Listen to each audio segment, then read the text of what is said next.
Hi friends, welcome to smart money tips.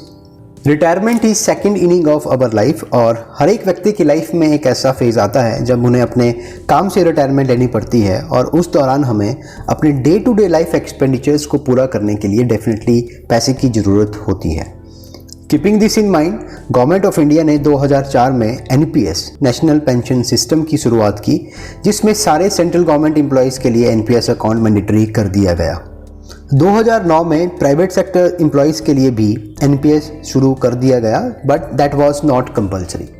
So let's understand कि NPS क्या होता है, एनपीएस में पैसा कहाँ कहाँ इन्वेस्ट होता है और आपको कितना रिटर्न मिलता है। साथ ही में हम ये भी समझेंगे कि एनपीएस कितने टाइप्स के होते हैं एंड इम्पॉर्टेंट पॉइंट्स कि एनपीएस में आपको कितना टैक्स बेनिफिट मिलता है। We will also try to understand कि हम एनपीएस से कितना पैसा कब और किन किन कंडीशंस में निकाल सकते हैं। आगे बढ़ने से पहले अगर आप चैनल पे नए हो तो please like, share and subscribe smart money tips, ताकि हम आपके लिए और भी अच्छे और इन्फॉर्मेटिव वीडियो बनाते रहें। अगर आपका किसी भी तरह का सवाल हो तो प्लीज़ हमें कमेंट करें।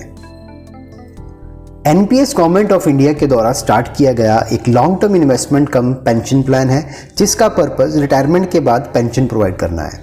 Any Indian citizen between age 18 to 60 can open NPS account and it is regulated by Pension Fund Regulatory and Development Authority (PFRDA). Now NPS 60 की एज पे मैच्योर हो जाता है, but it can be extended till age 70. Now let's understand कि NPS में पैसा कहाँ invest होता है और कितना रिटर्न आपको मिल सकता है।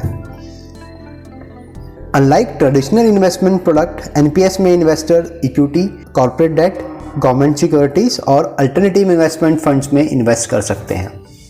इन्वेस्टर अपने रिस्क एपेटाइट के अकॉर्डिंग एसेट क्लास चूज कर सकते हैं और अपना मनचाहा पोर्टफोलियो बना सकते हैं। For example pure equity portfolio और equity, government securities plus corporate bond, mix of all this is called as an active choice. Now NPS में दूसरा ऑप्शन होता है ऑटो चॉइस का, जिसमें इन्वेस्टर का पैसा इक्विटी, कॉर्पोरेट डेट और गवर्नमेंट सिक्योरिटीज में इंडिविजुअल की एज के अकॉर्डिंग इन्वेस्ट होता है। इन्वेस्टर की रिस्क एपेटाइट के अकॉर्डिंग ऑटो चॉइस में इन्वेस्टर को 3 ऑप्शंस मिलते हैं। एग्रेसिव, जिसमें कि इक्विटी का मैक्सिमम लिमिट 75% होता है up to the age of 35। Moderate, जहाँ पे कि मैक्सिमम इक्विटी 50% होती है, और conservative where maximum equity allocation is 25%। NPS में इन्वेस्टमेंट के दौरान अगर आप चाहें तो एक्टिव से ऑटो में शिफ्ट कर सकते हैं, और साथ ही अगर आप एक्टिव चॉइस में असेट एलोकेशन चेंज करना चाहते हो तो आप वो भी कर सकते हो।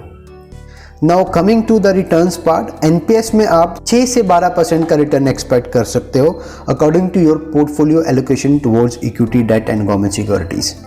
Now let's understand types of NPS account and tax benefit to investors.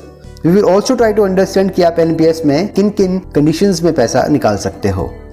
So NPS में 2 तरह के अकाउंट होते हैं, tier 1 account and tier 2 account. Tier 1 account primary NPS account होता है, जिसका पर्पस रिटायरमेंट कॉर्पस क्रिएट करना होता है। इन्वेस्टर टीयर 1 अकाउंट से रिटायरमेंट के टाइम मैक्सिमम 60% तक का अमाउंट एक साथ विड्रॉ कर सकते हैं और बचे हुए 40% कॉर्पस से कंपलसरी एन्युटी प्लान खरीदना पड़ता है, जिससे आपको लाइफ लॉन्ग हर महीने रेगुलर पेंशन मिलती रहे। अगर आपका टीयर 1 अकाउंट का कॉर्पस 5 लाख से नीचे है तो आप रिटायरमेंट के दौरान पूरा अमाउंट एक साथ भी विड्रॉ कर सकते हो। आप कुछ एक परिस्थितियों में टीयर 1 अकाउंट से पार्शियली विड्रॉ भी कर सकते हो, जैसे कि बच्चों की higher studies, marriage expenditures, house construction और मेडिकल इमरजेंसीज। आप अपने इन्वेस्टेड अमाउंट से केवल 25% ही निकाल सकते हो इन सभी परिस्थितियों में। देयर आर फ्यू एक्सेप्शन जहां आप 25% के ऊपर का पोर्शन विड्रॉ भी कर सकते हैं। वेयर एज टीयर 2 अकाउंट एक वॉलेंटरीली सेविंग्स अकाउंट होता है, जिसमें डिपॉजिट्स और विड्रॉल्स में फ्लेक्सिबिलिटी होती है। टीयर 2 अकाउंट से आप कभी भी पैसा निकाल सकते हो, बट टीयर 2 अकाउंट केवल वही इन्वेस्टर ओपन कर सकता है जिनके पास टीयर 1 अकाउंट होता है। टीयर 1 अकाउंट में मिनिमम अमाउंट 500 और there is no capping for the maximum investment. आपको 1000 रुपीज मिनिमम टीयर 1 अकाउंट में हर साल इन्वेस्ट करने होते हैं to keep it active, otherwise you will have to pay penalties. Whereas Tier 2 account में minimum 500 rupees और there is no capping on maximum amount invested in Tier 2 account. Now, one of the most important point about the tax benefit of investing into NPS. अगर आप tier 1 account में invest करते हो तो आपको section 80CC-D1 में maximum 1.5 lakh तक का टैक्स डिडक्शंस का बेनिफिट मिलता है, which is with in the section of 80C। 2015 तक सेक्शन 80CC-D के तहत एनपीएस में सिर्फ 1 लाख तक के अमाउंट पर टैक्स डिडक्शंस का बेनिफिट मिलता था। 2015 के बजट के बाद एनपीएस की लिमिट बढ़ाकर 1.5 लाख कर दी गई और साथ ही में एक नई सब सेक्शन 1B भी इंट्रोड्यूस की गई, जिसमें इन्वेस्टर को एडिशनली 50,000 रुपीज़ का डिडक्शन बेनिफिट भी दिया गया। Now you can claim an exclusive deductions of ₹50,000 under section 80CC-D1B, which is over and above ₹1.5 lakhs for contribution made towards your Tier 1 NPS account. अगर आपका एम्प्लॉयर भी आपके tier 1 account में contribute करता है तो आप section 80CC-D2 of income tax के अकॉर्डिंग अपनी सैलरी का 10% तक का टैक्स डिडक्शन बेनिफिट ले सकते हो।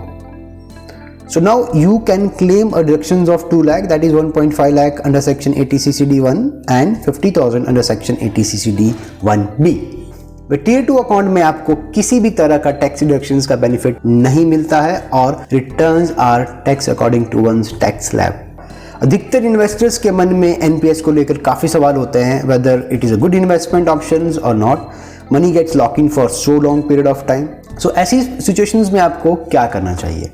ज़्यादातर लोग सेक्शन 80C में 1.5 लाख तक की limit insurance, mutual fund, PF, Sukanya Samriddhi Yojana, इन सब से पूरा कर लेते हैं और बहुत कम लोग एनपीएस में एडिशनली 50,000 रुपीज़ इन्वेस्ट करते हैं।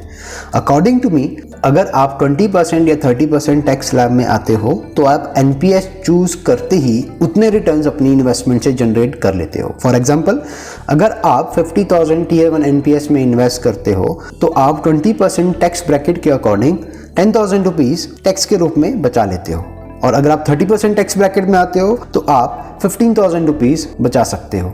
इन a way you can consider this as a return generate at the time of investment. और अगर आप टीयर 1 में इक्विटी एक्सपोजर रखते हो तो आप आराम से 10 से 12% रिटर्न जनरेट कर सकते हो। So according to my understanding आपको एनपीएस में कम से कम 50,000 रुपीज़ तो इन्वेस्ट करना ही चाहिए। होप आपको वीडियो पसंद आया होगा। If you need any personal assistant on investment planning or financial planning, you can reach to us on the given number. Thanks for watching. Stay safe, stay healthy.